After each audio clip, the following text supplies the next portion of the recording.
세계적으로 정말 잘 나가는 대기업들이 왜 오랫동안 자기 가치를 제대로 평가받지 못했을까요? 이건 꽤 오래된 수수께끼였는데요. 오늘 이 수수께끼를 풀 수 있는 결정적인 열쇠가 될지도 모르는 한국 기업 지배구조의 거대한 변화에 대해 아주 자세히 들여다보려고 합니다. 자, 바로 이 질문이 오늘 우리가 함께 파헤쳐볼 이야기의 핵심입니다. 지금 한국의 기업 이사회, 이른바 보드룸에서는요, 눈에 보이지 않는 거대한 힘의 이동이 이미 시작됐거든요. 그럼 이야기의 첫 번째 장부터 열어보겠습니다. 도대체 무엇이 이렇게 극적인 변화를 만들어냈을까요? 모든 이야기의 시작에 그렇듯 오래된 문제점에서부터 출발해야겠죠. 바로 코리아 디스카운트입니다. 많이들 들어보셨죠? 이 슬라이드의 저울을 보시면 딱 와닿으실 거예요. 기업의 본질적인 가치는 다이아몬드처럼 이렇게나 묵직한데 시장에서 받는 평가는 고작 동전 몇 푼에 그치는 상황. 정말 많은 전문가들이 그 원인으로 지배주주 일가의 이익만을 너무 우선시하는 바로 그 지배구조 문제를 지적해왔습니다. 이 그림을 보시면 핵심 갈등이 한눈에 들어옵니다. 한쪽에서는 자신의 성을 지키려는 왕처럼 경영권 유지가 최우선인 지배주주가 줄을 당기고 있고요. 다른 한쪽에서는 주가 좀 올랐으면 하는 소액주주들이 힘을 합쳐서 반대 방향으로 줄을 당기고 있죠. 애초에 목표가 다르니까 갈등은 어쩌면 필연이었을지도 모릅니다. 자, 이제 이야기의 두 번째 장으로 넘어가 보겠습니다.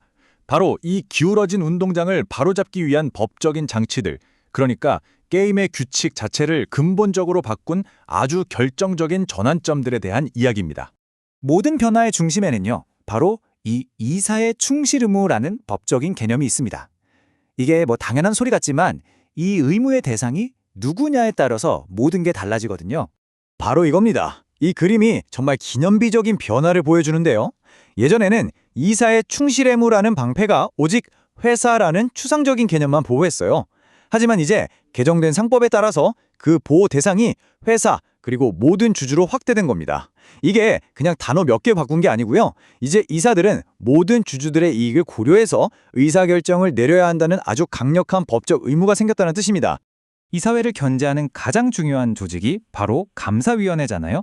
이 3% 룰이라는 건 한 명의 대주주가 자기 입맛에 맞는 사람들을 감사위원회에 앉혀서 장악하는 걸 막기 위한 아주 핵심적인 장치라고 보시면 됩니다. 근데 말이죠. 기존에는 여기 보시는 것처럼 좀 허점이 있었어요. 한 사람 지분이 3%를 넘어도 가족이나 다른 회사 명의로 지분을 여러 조각으로 쪼개서 이 3% 제한을 피해갈 수가 있었거든요. 근데 이제는 이 깔때기처럼 가족 같은 특수관계인 지분을 싹 다 합산해서 3%를 적용합니다. 이 구멍이 딱 막히면서 지배주주 가문이 자기 사람들로 감사를 안치기가 훨씬 더 어려워진 거죠. 네, 바로 이 숫자 3%. 이게 소액주주들에게는 정말 강력한 무기가 된 거고요. 지배주주에게는 넘기 힘든 벽이 된 셈입니다. 이 강화된 규정이 모든 변화의 신호탄이었습니다. 자, 또 하나의 강력한 도구가 바로 이 집중투표제입니다. 이건 소액주주들이 힘을 합쳐서 우리를 대변해줄 사람을 이사회에 보낼 수 있는 아주 효과적인 방법이에요. 바로 이겁니다. 여러 후보한테 표를 나눠주는 게 아니라 한 명한테 그냥 몰빵하는 거죠. 이 비유처럼 집중투표제는 소액주주들이 연대해서 이사회에 우리 편 한 자리를 확보할 수 있는 가장 확실한 전략이 됐습니다. 말 그대로 게임 체인저죠.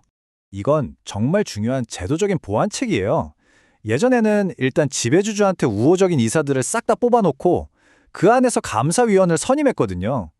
그런데 분리선출은 뭐냐면 아예 처음부터 감사위원이 될 사람을 따로 뽑는 겁니다. 선출 과정 그 시작부터 대주주의 영향력을 차단하는 효과가 있는 거죠. 그리고 여기서 끝이 아닙니다. 두 번째 상법 개정으로 이 분리 선출해야 하는 감사위원 수가 1명에서 2명으로 늘어났어요. 이게 무슨 뜻이냐면 감사위원의 과반수를 소액주주 측 사람들이 차지할 가능성이 열렸다는 겁니다. 이건 진짜 엄청난 변화입니다.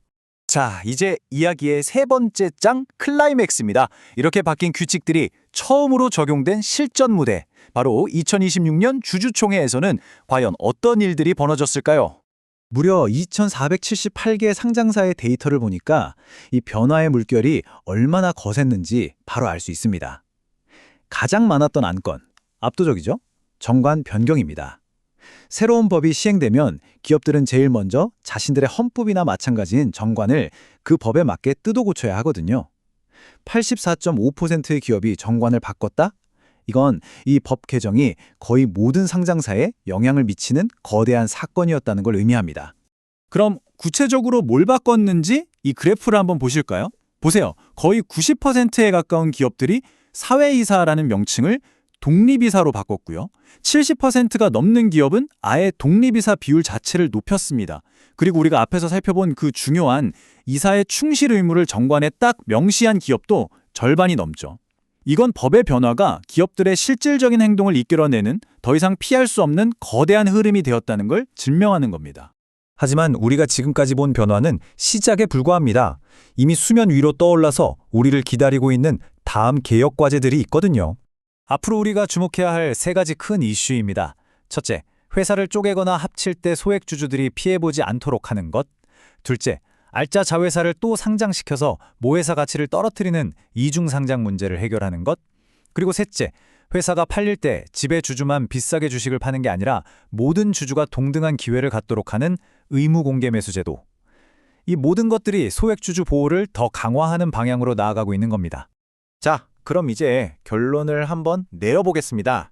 이렇게 거대한 지배구조의 변화가 우리 같은 투자자들에게는 과연 어떤 의미를 가질까요? 크게 4가지로 요약할 수 있겠습니다. 첫째, 힘의 균형추가 드디어 소액주주 쪽으로 기울기 시작했다는 것. 둘째, 이제 주주들이 이사회를 감시하고 견제할 수 있는 합법적이고 강력한 무기를 손에 쥐었다는 것. 셋째, 이제 기업들은 주가를 올리기 위해 더 큰 압박을 느끼게 될 거라는 점.